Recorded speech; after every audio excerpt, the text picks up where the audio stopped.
പരമു, എന്തോ കിഴക്കുന്ന ഉവ്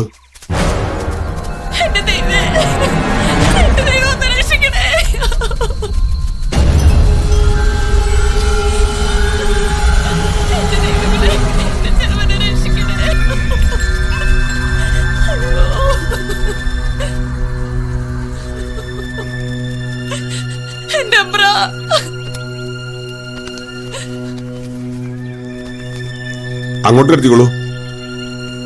ആ, നിങ്ങൾ മാറിക്കോ.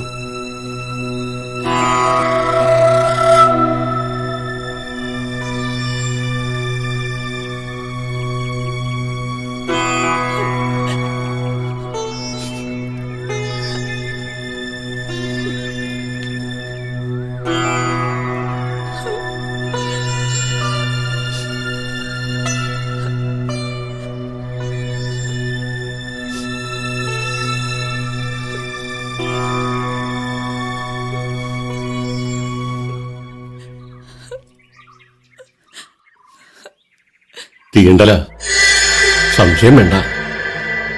എന്റെ ചെറുമനെ രക്ഷിക്കണം വൈദ്യരെ. വിറകൊടുക്കാൻ കാവി കയറിയതാ. കടിച്ചത് എന്താന്ന് അറിയില്ല. ബോധം കെട്ട് കിടക്കണതാ കണ്ടത്. അറിയാം, സമാധാനപ്പെടുക. പരമു, എന്തോ ആ മരുന്ന് കൊണ്ട് എടുക്ക. ഉവ്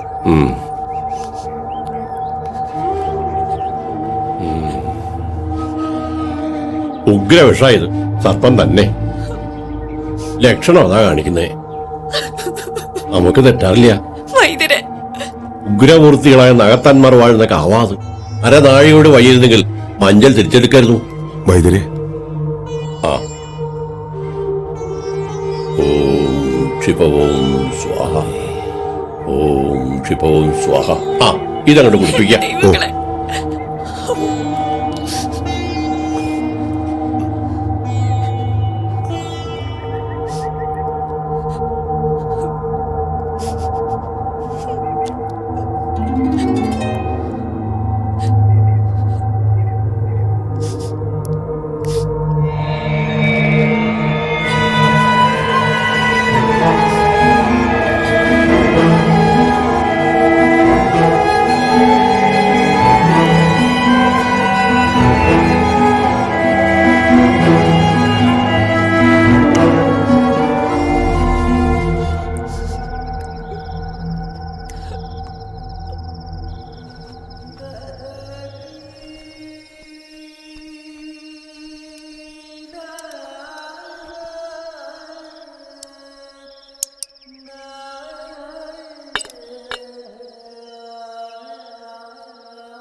ആ, സന്ധ്യ കേട്ട് കാണാതായപ്പോ ഞാനങ്ങോട്ട് ഉറപ്പിച്ചു ഇന്നും തന്റെ അവർ ഉണ്ടാവില്ലാന്ന്. എങ്ങനെയുണ്ടായിരുന്നു യാത്ര? ഈശ്വരാധീനെന്നേ പറയണ്ടു. പോയ കാര്യം ഭംഗിയായിട്ട് തന്നെ നടന്നു. കമ്പി കയ്യിൽ കിട്ടുമ്പോ ജ്വരന്ന് മാത്രമേ ഉണ്ടായിരുന്നുള്ളൂ. ചെന്ന് കണ്ടപ്പോ ദീനം ഇത്തിരി കൂടുതലാ. സഖാവിന്റെ ഭാര്യയ്ക്ക് മരുന്ന് കൊടുത്തതിന് ശേഷം നല്ല മാറ്റമുണ്ട്. പഥ്യം മുടക്കരുതെന്ന് പ്രത്യേകം പറയുകയും ചെയ്തു. അതേതായാലും നന്നായി. പോരാൻ നേരത്ത് കുറച്ച് സംഖ്യ തന്നിരുന്നു. എടുക്കട്ടെ ഞാൻ? വേണ്ട, ഓ, അത് തന്റെ കയ്യിൽ തന്നെ ഇരിക്കട്ടെ. അങ്ങനെ നമ്മൾ തുടങ്ങിയ മടത്തിലൊഴിച്ചാരുടെ ഖ്യാതി അങ്ങ് തിരുവിതാംകൂർ മന്ത്രിസഭ വരെ എത്തി. ഭരദേവതകളുടെ കാര്യം അല്ലാണ്ട് എന്താ? ആശുപത്രി തുടങ്ങുന്ന കാര്യം മന്ത്രി ഇങ്ങട്ടാ പറഞ്ഞത്. വേണ്ട സഹായങ്ങളൊക്കെ ചെയ്തു തരാന്ന് ഉറപ്പും തന്നു. നമ്മുടെ നാടിനൊരു ആവശ്യമാണ്. താമസിയാതെ അതും നടക്കും, എനിക്കുറപ്പാ. ആ, ഏതായാലും താൻ വന്ന സ്ഥിതിക്ക് നമുക്ക് ആ യാത്ര ഇങ്ങോട്ട് മാറ്റണ്ട. ഓ, കോഴിക്കോട് ഹാജിയുടെ പുഴ വരെ ഒന്ന് പോണം. പോവാം. ആള് മരണക്കിടക്കല ഇപ്പോ. അല്ല, അപ്പൊ ഇവിടെ ഇവിടത്തെ കാര്യങ്ങളൊക്കെ ഇയാള് നോക്കണു. കുറെ കാലായില്ലേ. പാരമ്പര്യമില്ലെങ്കിലും അനുഭവജ്ഞാനം അതല്ലേ ഏറ്റവും വലിയ സമ്പത്ത്, അല്ലേടോ? ഏതായാലും വൈദ്യശാല അടച്ചിടണ്ട. അങ്ങനെ ആവട്ടെ.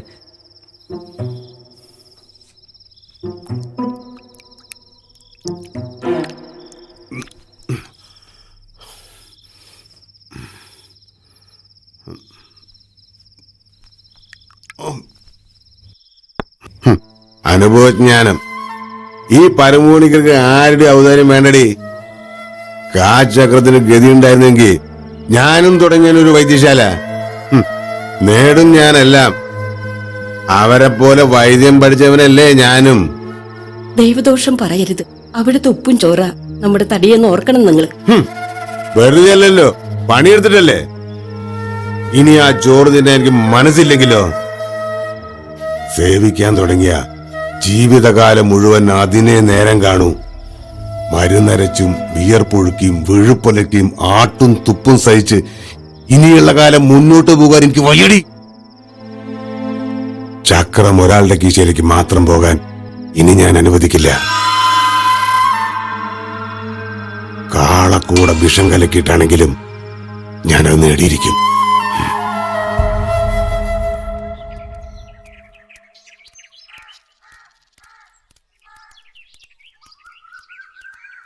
വൈദ്യരെ, വൈദ്യരെ,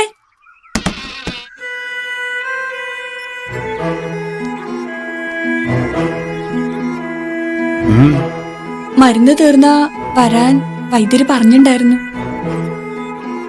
അവിടെ നിൽക്കുക.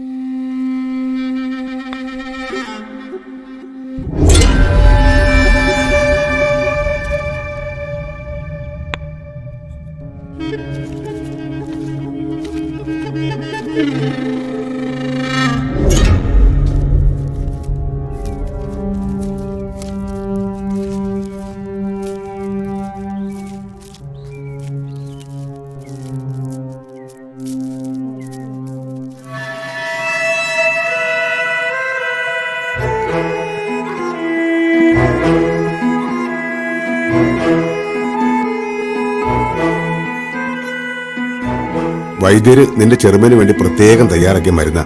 രാവിലെ വൈകിട്ട് ഓരോന്ന് കൊടുത്താൽ മതി. നന്ദി അമ്പ്ര.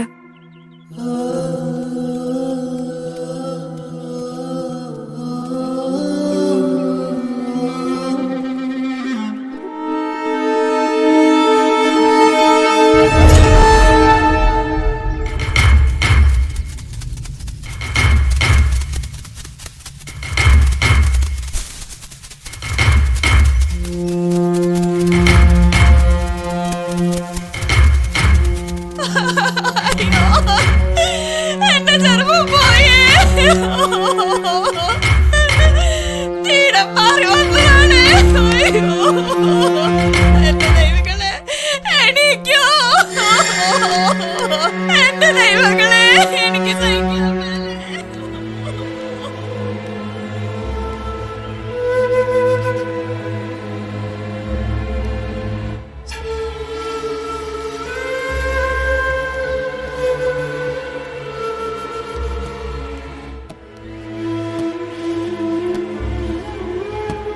പരമു, എന്തായി? അത് കൊലപാതകമായതുകൊണ്ട് ബോഡി പോസ്റ്റ്മോർട്ടത്തിന് പോലീസ് ഏറ്റെടുത്തിരിക്കുക. എല്ലാരും പറയണത് നമ്മൾ കൊടുത്ത മരുന്നിലെ വിഷാണെന്ന. കണ്ടു നിൽക്കാൻ പറ്റണില്ലേ? അയാളെവിടെ? ഭാസ്കര, പരമു എവിടെന്ന്? പരമുവിന്റെ കാര്യം ഞാൻ നോക്കിക്കോളാം. അയാൾ എവിടെ പോയി ഒളിച്ചാലും ഞാൻ കണ്ടെത്തിയിരിക്കും.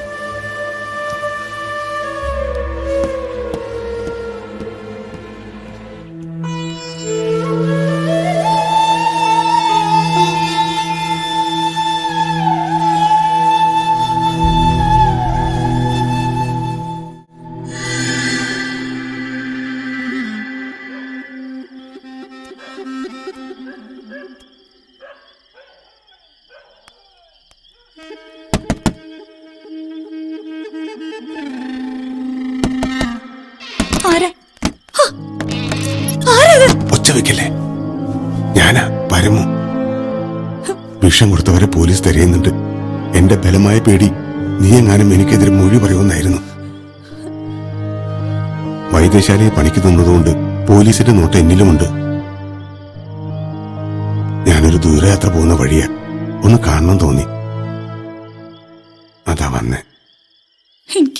എനിക്ക് പേടിയോണു. എന്റെ കൂടെ നിന്ന വൈദ്യന്മാരോടുള്ള നിന്റെ പ്രതികാരം തീർക്കാൻ ഞാൻ നിന്നെ സഹായിക്കാം. നിങ്ങളിപ്പോ പോകാം. അതിനു മുമ്പ് കുറച്ച് കാര്യങ്ങൾ പറയാനുണ്ട്. ഇതാണ് അതിന്റെ നേരം. വാ.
ചതിക്കായിരുന്നല്ലേ? എല്ലാം ചെയ്തിട്ട് കടന്നു കളയാൻ കരുതല്ലേ?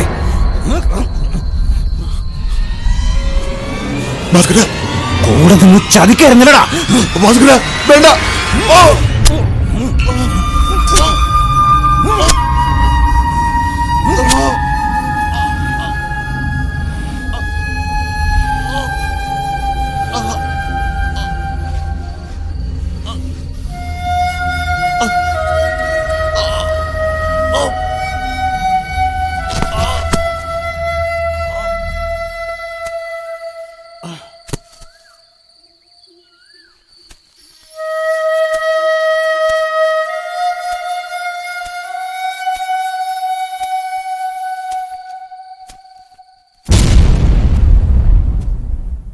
കാലം മാറി.